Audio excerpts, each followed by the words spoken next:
Good evening students, how are you बेटा। इस lecture में हम लोग reflection through the spherical mirror का जो रिमेनिंग पार्ट है उसे करेंगे। सबसे पहले हम लोग बात करेंगे relation between F and R, यानी कि focal length and radius of curvature relation की बात करेंगे। ये कॉनकेव मिरर है, एक लाइट रे जो parallel to the principal axis आती है, रिफ्लेक्शन के बाद वो फोकल लेंथ से जाएगी, और जब ये फोकल लेंथ से जाएगी तो यहाँ पर आप देखिए ये फोकल लेंथ की पोजीशन है, यहां से यहां तक। बेटा ये फोकल लेंथ है क्योंकि ये पोल है बेटा, और पोल से फोकस के बीच की जो दूरी होती है उसे हम फोकल लेंथ कहते हैं। लेफ्ट में है तो माइनस साइन से जब हम न्यूमेरिकल में अप्लाई करेंगे तो लगाएंगे। साथ ही साथ इस स्फीयर का सेंटर यहाँ पर, इसे सेंटर ऑफ कर्वेचर कहेंगे। पोल और सेंटर ऑफ कर्वेचर के बीच की जो डिस्टेंस है that is called radius of curvature. ये एक डायग्राम यहाँ पर सिमिलरली बेटा कॉन्वेक्स मिरर के लिए बनाया गया है। आप इस डायग्राम में देखें, ये कॉन्वेक्स मिरर है तो इधर का सरफेस जो है वो आपने सिल्वर कर रखा है, ये शाइनिंग सरफेस है। एक पैरेलल लाइट रे आती है, रिफ्लेक्शन के बाद it appears to come from the focus. आपको पता है जब भी कोई लाइट रे पैरेलल आती है तो रिफ्लेक्शन इस तरह से होता है कि ऐसा लगता है it comes from the focus. तो ये फोकस हो गया, इसका फोकल लेंथ बेटा राइट साइड में आएगा क्योंकि फोकस और पोल के बीच के डिस्टेंस को हम फोकल लेंथ कहते हैं। देखिए पोल से राइट में है, और रेडियस ऑफ कर्वेचर भी इसका राइट में होगा क्योंकि सेंटर ऑफ कर्वेचर इस स्फीयर का जिसका ये हिस्सा है वो राइट में होगा। बेटा कॉनकेव मिरर में फोकस और सेंटर ऑफ कर्वेचर लेफ्ट में है, जबकि कॉन्वेक्स में ये बेटा राइट में है। रिलेशन क्या होता है या क्लास 10 में ही पढ़ लेते हैं, और अगर नहीं पढ़ा है तो यहाँ पे देख लीजिएगा कि फोकल लेंथ जो होता है ये रेडियस ऑफ कर्वेचर का हाफ होता है। f equal to r by 2 होता है, hence we can say that r equal to 2f होता है। This is the relation between focal length and radius of curvature. इसका प्रूफ यहां पर दिया हुआ है, अगर आपको इसका प्रूफ देखना है तो आप देख सकते हैं। ये प्रूफ बेटा सिमिलर ट्रायंगल्स में लिए जाते हैं। इस प्रूफ को हम यहां नहीं डिस्कस कर रहे हैं क्योंकि हमें थोड़ा सा तेज रिवीजन करना है। यहां पर देखिएगा बेटा फोकल लेंथ और रेडियस ऑफ कर्वेचर में क्या रिलेशन है, f is equal to r by 2। तो ये रिलेशन आप ध्यान रखिएगा, what is the relation between them. हमें इसको अप्लाई करना है न्यूमेरिकल पे। इमेज फॉर्मेशन देखिएगा बेटा, कुछ इंपॉर्टेंट रे डायग्राम बना रहे हैं। रे डायग्राम का मतलब हुआ, मतलब ये केसेस क्या हुए बेटा कि अगर ऑब्जेक्ट इंफिनिटी पर है तब उसकी इमेज कहां बनेगी, और ऑब्जेक्ट इसी तरह से डिफरेंट पोजीशन पे है तो इमेजेस कहां पर बनेगी। ये पहले डायग्राम में हमने ये कॉनकेव मिरर लिया हुआ है, एंड सेकेंड डायग्राम में ये कॉन्वेक्स मिरर है। इधर से आप सिल्वर कर दीजिए, इधर से शाइनिंग सरफेस है। सबसे पहले हम लिख रहे हैं कि अगर ऑब्जेक्ट इंफिनिटी पर है, बेटा जो फर्स्ट डायग्राम होगा उसमें हम लेंगे इफ ऑब्जेक्ट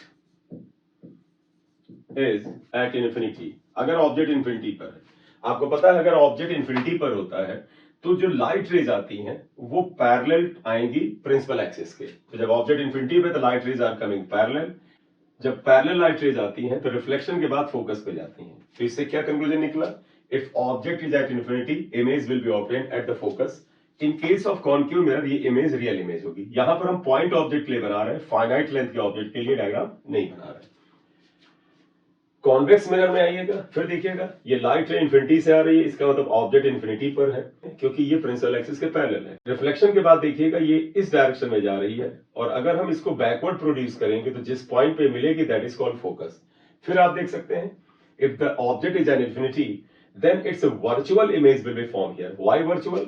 क्या ये लाइट रे इस जगह पे एक्चुअल मिल रही है बेटा? नहीं, हम जब इसको बैकवर्ड प्रोड्यूस कर रहे हैं तो it appears that it is coming from the focus, तो इसलिए ये वर्चुअल इमेज हुई। तो इस केस में एक वर्चुअल इमेज बनेगी और यहां पर रियल इमेज बनेगी, करेक्ट। इस केस में हम ले रहे हैं ऑब्जेक्ट अगर फोकस पर है या लाइट रे फोकस से गुजर रही है तो पैरेलल हो जाती है। लाइट रे is coming and passing through the focus. जब लाइट रे फोकस से गुजरती है तो बेटा रिफ्लेक्शन के बाद पैरेलल हो जाती है। जैसे जब लाइट रे पैरेलल थी तो फोकस से गुजर रही थी, बट द लाइट रे passing through the focus after reflection becoming parallel. ये कॉनकेव मिरर है। इसी तरह इसमें देखिएगा अगर लाइट रे which is moving towards the focus, ये लग रहा है ये फोकस की तरफ जा रही है, अगर मैं इसको बैकवर्ड बढ़ाता तो यहां जाती तो रिफ्लेक्शन के बाद पैरेलल हो जाएगी। यानी both the conditions are applicable here. If light ray is passing through the focus, after reflection becomes parallel to the principal axis, light ray appears to move towards the focus, after reflection becomes parallel. दोनों cases में light rays reflection के बाद parallel हो जाती हैं। ये convex mirror है और ये कॉनकेव मिरर है, ठीक है। ये सेकेंड डायग्राम हो गया। इसके बाद नेक्स्ट डायग्राम पर आते हैं। नेक्स्ट डायग्राम में आप देखिए, in this diagram this is again concave mirror. Light rays अगर बेटा सेंटर ऑफ कर्वेचर से गुजरती हैं। तो आपको पता है किसी भी स्फेयर का जो सेंटर होता है वहां से जो भी लाइट रे जाएगी वो जब सरफेस पे पड़ेगी तो 90 डिग्री पे पड़ेगी, और जब लाइट रे 90 डिग्री पे पड़ती है तो जिस डायरेक्शन में जा रही थी उसी डायरेक्शन में वापस लौट जाती है। तो इसका तो हम क्या कह सकते हैं, अगर लाइट रे या ऑब्जेक्ट अगर सेंटर ऑफ कर्वेचर पे था तो इसकी इमेज भी सेंटर ऑफ कर्वेचर पर ही बनेगी। हम यहाँ पर डायग्राम पॉइंट ऑब्जेक्ट और पॉइंट इमेज के लिए बना रहे हैं। कॉन्वेक्स में आप देख लीजिएगा, देखिए इसमें लाइट रे ये ऐसे आ रही है, ये appears to move towards the centre of curvature, 90 degree पे पड़ेगी तो इसी रास्ते पे लौट जाएगी। तो अगर मैं इंसिडेंट रे को इस जगह पर मिलाऊं और रिफ्लेक्टेड रे को इधर मिलाऊं तो हम कह सकते हैं कि ये लाइट रे जो सेंटर ऑफ कर्वेचर पे आती है उसी रास्ते पर वापस लौट जाती है। नेक्स्ट इमेज फॉर्मेशन लेते हैं बेटे, देखिएगा यहां पर फाइनाइट लेंथ के ऑब्जेक्ट लिए गए। ये ऑब्जेक्ट फाइनाइट लेंथ का है, इसकी लेंथ OA से रिप्रेजेंट की गई है। अगर इमेज फॉर्मेशन करना है तो फिर कम से कम बेटा हमें 2 लाइट रेज पता होनी चाहिए। 2 लाइट रेज नहीं होगी तो मिलेंगी कैसे, और मिलेंगी नहीं तो इमेज फॉर्मेशन कैसे होगा। इसलिए आप देखिएगा इसके हेड से आप एक light ray parallel to the principal axis दिखा दीजिए, तो पता जो लाइट रेज पैरेलल जाती है रिफ्लेक्शन के बाद वो बेटा फोकस से जाती है। फिर आप यही नियम लगा दीजिए, जो लाइट रे फोकस से जाती है रिफ्लेक्शन के बाद पैरेलल हो जाती है। तो देखो बेटा ये लाइट रे यहां मिलती है, ये लाइट रे भी यहां मिलती है, और दोनों लाइट रे मिलकर के यहां पर एक रियल इमेज बनाती हैं। रियल क्यों, क्योंकि बेटा देखिएगा ये लाइट रे और ये वाली लाइट रे जो ये गई है ये एक्चुअल में यहां पर मिल रही है। If the light rays are meeting actually they form the real image, लेकिन ये इमेज इन्वर्टेड होगी और इसका साइज जो होगा इसके कंपैरिजन में छोटा होगा। तो ये इमेज साइज में छोटी होगी, इन्वर्टेड होगी, रियल होगी। But in this case image is real, real image,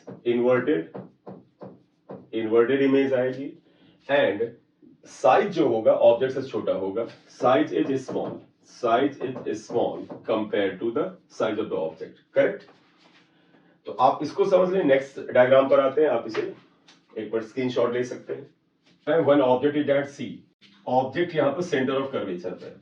आप एक लाइट रे दिखाइए, पैरेलल गई, पैरेलल लाइट रे फोकस से जाएगी, एक लाइट रे फोकस से दिखा दीजिए, वो इससे पढ़ के पैरेलल हो जाएगी। अगर सारे मेजरमेंट आप परफेक्ट रखेंगे, यानी इतनी दूरी f अगर है तो इसके डबल डिस्टेंस पे सेंटर ऑफ कर्वेचर आप अगर बनाते हैं तो बेटा इसकी इमेज बिल्कुल इसी जगह पे बनेगी। तो इसका मतलब क्या रिजल्ट निकला, अगर ऑब्जेक्ट सेंटर ऑफ कर्वेचर पे होता है उसकी इमेज सेंटर ऑफ कर्वेचर पर ही बनती है, सेम साइज की बनती है, जितना इसका साइज है उतना ही इमेज का साइज है, इन्वर्टेड बनती है, रियल बनती है।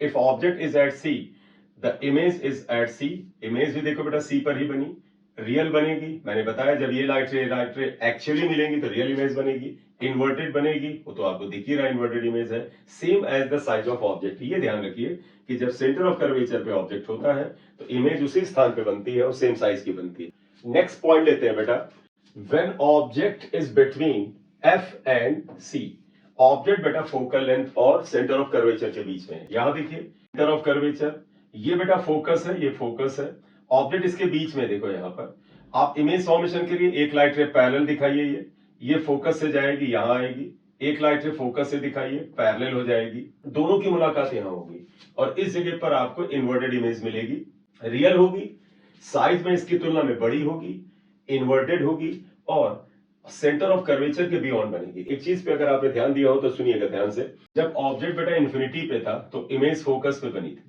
When object was at infinity, image यहां बनी थी। जब ऑब्जेक्ट इस जगह था तो इमेज यहां बनी थी, और जब ऑब्जेक्ट जो होगा C और F के नजदीक जा रहा तो इमेज C के बियॉन्ड जा रही है। यानी जैसे जैसे ऑब्जेक्ट क्लोज आ रहा, देखिए ऑब्जेक्ट नजदीक आ रहा, इमेज देखिए दूर जा रही है। इसका मतलब ऑब्जेक्ट डिस्टेंस जो U होता है और जो इमेज डिस्टेंस V होता है इसमें इनवर्स का रिलेशन है, यानी U की वैल्यू घटती है ऑब्जेक्ट के नजदीक आने पे, इमेज दूर जाती है, V की वैल्यू बढ़ती है। होना भी चाहिए क्योंकि मिरर फार्मूला के अनुसार 1/v + 1/u = 1/f होता है, और बेटा मिरर की फोकल लेंथ जो होती है वो कांस्टेंट होती है। अगर f कांस्टेंट है तो u और v में से कोई एक बढ़ेगा तो दूसरे को घटना पड़ेगा। तो आप ये चीज दिमाग में रखिएगा, ऑब्जेक्ट नजदीक आता है तो इमेज दूर जाती है। इस केस में अगर मैं इमेज फॉर्मेशन को आपको एक बार समझाऊं, इमेज फॉर्मेशन दें, जो इमेज बनेगी ऑब्जेक्ट से देखो बड़ी है साइज में, इन्वर्टेड है, रियल है और सेंटर ऑफ कर्वेचर के बियॉन्ड है।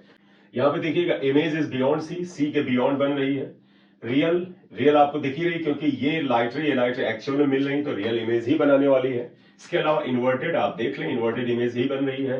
लार्जर देन द ऑब्जेक्ट, इसकी तुलना में ये बड़ी इमेज बनेगी। आप कहो कि हो सकता है यहां पर मैनिपुलेट करके बड़ी इमेज बनाई गई हो, लेकिन नहीं बेटा, अगर आप फॉर्मूले का इस्तेमाल करें v/u इक्वल टू i/o, याद होगा i/o इक्वल टू v/u होता है, तो आप देखिएगा जैसे जैसे v की वैल्यू, क्योंकि मिरर से इमेज की वैल्यू v है, जब ये दूर जा रहा है तो ये v बढ़ रहा है, और v अगर बढ़ेगा तो i को बढ़ना पड़ेगा। क्यों? क्योंकि u जो है वो कम हो रहा है। तो आप देखिएगा v is increasing, u is decreasing, तो ये वैल्यू ऑलरेडी बढ़ रही है, और अगर ये वैल्यू बढ़ेगी तो इसे भी बढ़ना पड़ेगा, और ये तभी पॉसिबल है जब i की वैल्यू o से ज्यादा हो। तो मैथमेटिकली भी ये ट्रू है। दूसरा, अगर आप परफेक्ट मेजरमेंट लेकर के आप डायग्राम बनाएं, यानी फोकस जहां पर बनाएं उसके जस्ट दुगना दूरी पर सेंटर ऑफ कर्वेचर बनाएं, लाइट रेज को बिल्कुल स्केल से खींचें, तो आपको जो इमेज बनेगी वो एक्चुअली साइज में बड़ी बनेगी, वो आपको दिखेगी। अदरवाइज मैथमेटिकली आप देख सकते हैं कि इमेज अगर दूर बनती है तो v बढ़ता है, u क्योंकि नजदीक जा रहा घटता है, तो ये बड़ा हो ये छोटा हो तो ये वैल्यू इंक्रीज हो रही है, और अगर ये इंक्रीज हो रही है और बीच में इक्वालिटी का साइन है तो इसे भी बढ़ना पड़ेगा, तभी तो इक्वालिटी का साइन जस्टिफाई होगा, इसलिए इमेज का साइज बढ़ता जाएगा। नेक्स्ट पॉइंट ये, if object is between f and p, आप देखिए ये फोकस है और ये पोल है, ऑब्जेक्ट फोकस और पोल पे आ जाए। अब आप ये कह सकते थे कि फोकस पे होता, ऑब्जेक्ट अगर फोकस पे होता तो इमेज इन्फिनिटी पे बनती, और जब ऑब्जेक्ट इन्फिनिटी पे था तो इमेज फोकस पे बनी थी। तो हम यहां पर एक केस ले रहे हैं, यही बेटा एक ऐसा केस है जिसमें कॉन्केव मिरर में जो इमेज है वो वर्चुअल बनती है, अदरवाइज हर केस में रियल बन रही थी। यहां पर देखें, फोकस और पोल के बीच में अगर ये ऑब्जेक्ट है, इमेज फॉर्मेशन आप परफेक्ट करिए, एक पैरेलल लाइट रे को ले जाइए और रिफ्लेक्शन के बाद ऐसे करिए कि ये फोकस से जाए, देखो ये फोकस से जाए, और एक लाइट रे को अगर आप इस तरह से ले जाइए कि 90 डिग्री पे गिरे, जो लाइट रे बेटा 90 डिग्री पे गिरती है वो सेंटर ऑफ कर्वेचर से जाती है। ये दोनों लाइट रे देखो एक दूसरे से डाइवर्ज हो रही, दूर जा रही, कहीं इनकी मुलाकात नहीं होगी, तो रियल इमेज नहीं बनेगी, क्योंकि रियल इमेज तभी बनी जब एक्चुअल में लाइट रेज मिलती हैं। तो फिर क्या करें, if they are not going to meet in forward direction, तो अगर हम इनको बैकवर्ड प्रोड्यूस करें, they appear to meet at this point, इसलिए इस मिरर के पीछे एक इरेक्ट यानी सीधी और वर्चुअल इमेज बनेगी।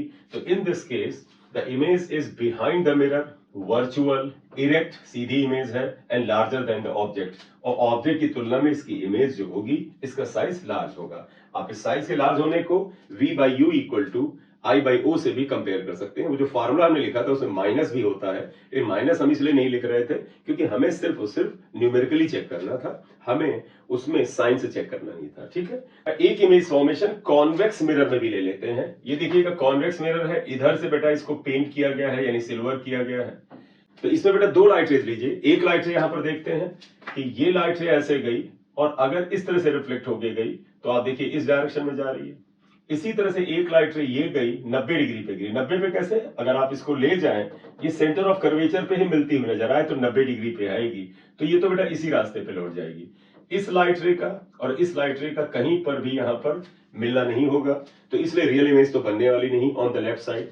लेकिन अगर इन लाइट रेज को हम बैकवर्ड प्रोड्यूस करते हैं तो बेटे आप जाइए देखिए ये इस जगह पे मिलती हुई नजर आती हैं, इसलिए इस केस में ऑब्जेक्ट अगर लेफ्ट साइड में है जिसे ऑब्जेक्ट डिस्टेंस को u से लिखते हैं माइनस हो सकता है, और इमेज डिस्टेंस राइट में है जिसे हम v से लिखेंगे ये प्लस होगा क्योंकि राइट में है।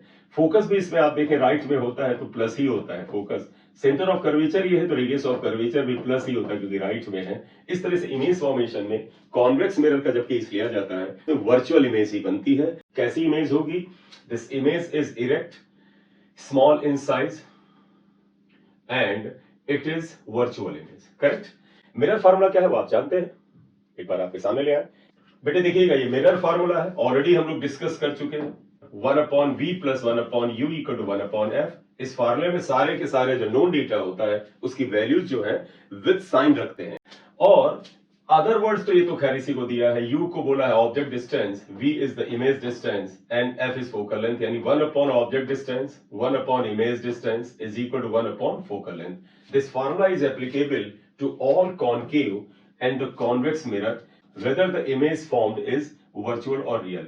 ये बेटा आप बड़ा ध्यान रखिएगा कि कॉन्वेक्स मिरर और कॉन्केव मिरर के लिए अलग अलग कोई फार्मूला नहीं होता है, दोनों मिरर के लिए बिल्कुल सेम फार्मूला ही अप्लाई होता है। केवल साइन का ध्यान रखना होता है कि कौन सी चीज प्लस है कौन सी चीज माइनस है, according to given data. Unknown को साइन नहीं देते हैं, ये साइन का रूल हमें ध्यान रखना है। करेक्ट।